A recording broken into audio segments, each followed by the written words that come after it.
చిత్రలేఖ, వీళ్ళు మహాతపస్సంపన్నులు. గంధర్వ అహంకారంతో వీళ్ళు శపించావు. మరి నీవు తిరిగి శపిస్తే? క్షమించండి ఋషిపుంగవ, నా శాపమునకు తిరుగులేదు, కానీ దానికి విముక్తి తెలిపెదను.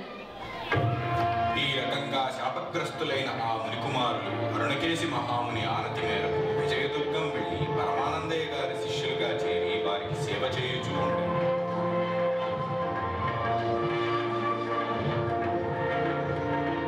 ఒరే నంది, రుంగి, ఇలా రండ్రా. ఏంటి గురుగారు? ఈ పూట కడుపులో కాస్త భారంగా ఉంది, కొద్దిగా విశ్రాంతి తీసుకుంటాను, పడక వెయ్యండి. ఓ అలాగే గురుగారు, నేను మీ కాలు పడతాను. ఒరే నువ్వేనేంట్రా కాలు పట్టేది? నేను కూడా పడతా. ఒరే కైలాసం గణపతి, రండ్రా పడక తీసుకొచ్చి వేయండి.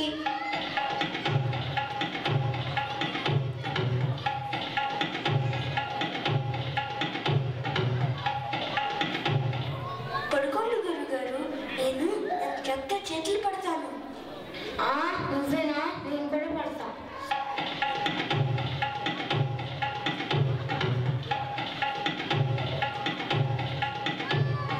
ఒరే ఏం జరుగుతోందిరా? కనపడట్లేదురా. గురుగారు విశ్రాంతి తీసుకుంటున్నారు. ఒరే మనం విసనకర్రను పట్టుకుద్దాం పదరా. సరే నేను చక్కగా తలపడి తెలియజేస్తాను.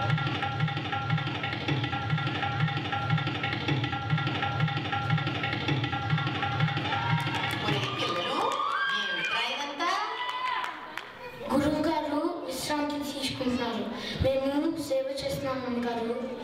ఆహా, ఎంత దృష్టం! మగ పిల్లలు లేకపోయినా ఆ లోటు తెలియకుండా ఉంది. ఒరే నంది, నువ్వు అవతలికి పో, ఇది నా కాలు. నీ కాలేంటి? ఇక్కడ నేను ముందు కూర్చున్నాను, ఇది నా కాలు. ఓరి నీ మొహం మండ, అంత గట్టిగా నొక్కద్దురా, నొప్పిగా ఉంది. మీరు ఉండండి గురుగారు, నేను ఇంకా బాగా నొక్కుతాను.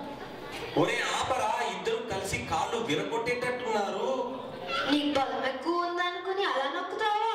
నాది బంగారు కాలు, నీది ముద్ద ఎత్తడి కాలు. నీకు కావాల్సినట్లు నొక్కుకో. నా కాళ్ళే కొడతావా? ఇదే ఇత్తడి కాలు. ఓరి నీ మొహాలు మండ, నా కాళ్ళని అలా కొడతారేంట్రా? మీరు అనండి గురుగారు, కాళ్ళు గడువేంటో బాగానే తెలుసుకొనివ్వండి. అవును గురుగారు, మీరు విశ్రాంతి తీసుకోండి.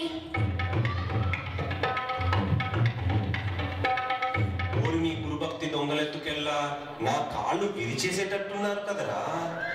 మీరు ఉండండి గురువు గారు, వాళ్ళ గురుభక్తి కన్నా మీ కాళ్ళు ముఖ్యమా ఏంటి? కావాలంటే మాకు మీద మోసుకెళ్తా. చీ వెదవులారా, ఆపి చావండి. అమ్మయ్యా,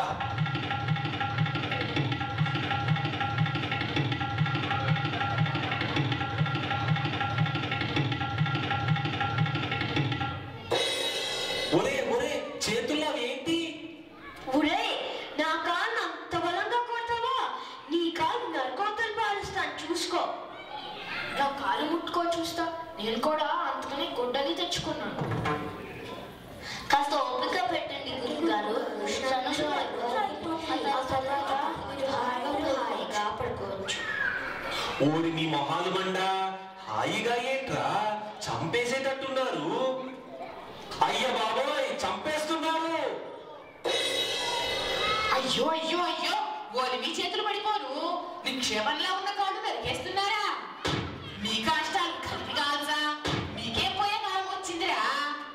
పొండి బయటకి, పొండి పొండి పొండి పొండి. ఏమిటండి వీళ్ళ అఘాయిత్యం? ఒక్క క్షణం ఆలస్యం అయి ఉంటే నా పసుపు కుంకాలు ఏమయ్యేవి? అమ్మో, ఎంత గండం గడిచింది. వీళ్ళు చేసిన గోలకి భయపడి ఆ పాము బయటికి రాలేదు, కానీ లేకపోతేనా.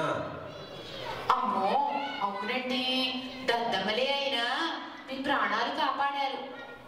పాపం అమాయకులు బుద్ధిహీనులే అయినా వాళ్ళు చేసే ప్రతి పని వల్ల ఏదో మంచి జరుగుతోందే.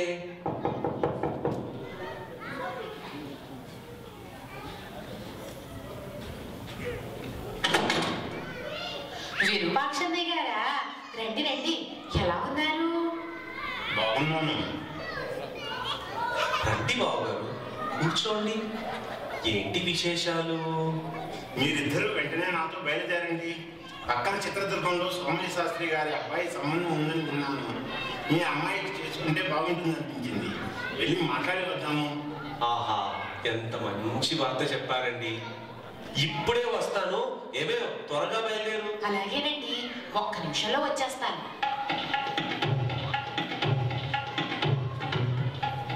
ఒరే భృంగి, నా కాలు నరికేస్తానని గొడ్డలు తెస్తావురా?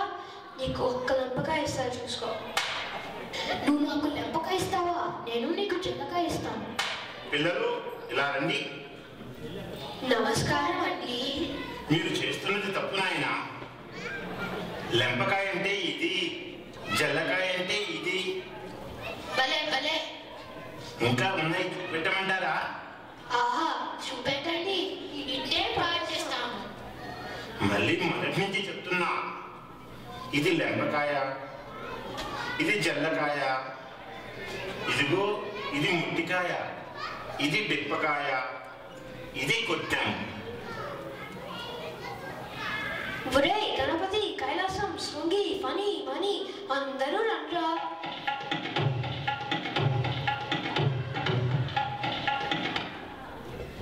విరూపాక్ష గారు కొత్త విషయాలు నేర్పిస్తున్నారా? ఏవండి, వీళ్ళందరికీ కూడా నేర్పించండి. ఓహో అలాగే. ఇదిగో ఇది లెంపకాయ, ఇది జల్లకాయ, ఇది ముట్టికాయ, ఇది డిప్పకాయ, ఇది కొట్టెం. ఓ సిద్ధేనా, నాకు వచ్చేసాయి. ఇది టిప్పకాయ. అది టిప్పకాయ కాదురా, అది జలకాయ. టిప్పకాయ అంటే ఇది. అబ్బా, మీ ఇద్దరికి బొత్తిగా ఏమీ తెలియదురా. నేను చూపిస్తా చూడండి. ఇది జల్లకాయ, ఇది లెంపకాయ. ఒరే ఒరే, ఏంటిరా ఇది? నన్ను బాధేస్తున్నారు.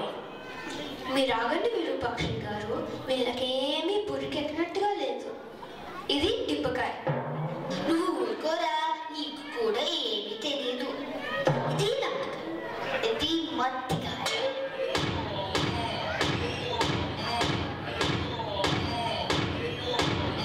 ఒరే వెదవల్లారా, ఏంట్రా ఈ అఘాయిత్యం? ఏమీ లేదు గురువు గారు, విరూపాక్ష గారికి పాఠం అప్పచెప్తున్నాను. మీ మొహం వల్లే ఉంది. పాఠాలు అప్పచెప్పడం ఏంటి? చితక బాదుతూ ఉంటేను. బుద్ధి లేక ఈ పిల్లలకి ఏదో నేర్పించే ప్రయత్నం చేశాను. అది కాస్త నా మీదే తిరగబడింది. ఏమిటండి ఇది? రోజు రోజుకి వీళ్ళ చేష్టలు మితిమీరిపోతున్నాయి. ఒరే, అందరూ బావగారికి క్షమాపణలు చెప్పండి. క్షమించండి విరూపాక్షయ్య గారు, ఈసారి వచ్చినప్పుడు సరిగా నేర్చుకుని అప్పచెప్తారులేండి. ఓరి మీ పాఠాలు పిల్లలు ఎత్తుకుపోను, నాకేం అప్పచెప్పక్కర్లేదులే. ఇంకోసారి చూస్తే ఒట్టు. ఇలా చూడండి, ఇంటికి వచ్చిన అతిథులని, పెద్ద మనుషులని ఈ విధంగా గౌరవించేది. ఎవరైనా వస్తే వారి బాగోగులు కనుక్కొని మంచి నీళ్లు ఇచ్చి భోజనం పెట్టి సకల మర్యాదలు చేయాలి. మొహమాటానికి వద్దన్నా ఏ లోటు లేకుండా పక్కనే ఉండి చూసుకోవాలి. అర్థమైందా? సరే, మేము పని మీద చిత్రదుర్గం వెళ్తున్నాము. ఏం అక్కర్లేదు నాయన, ఇక్కడే అఘోరించండి. సరే, ఇల్లు జాగ్రత్త. అలాగే గురుగారు, మీరు నిశ్చింతగా వెళ్ళిరండి. సాయంత్రం భోంచేసి పడుకోండి, బుద్ధిగా ఉండండి. అలాగే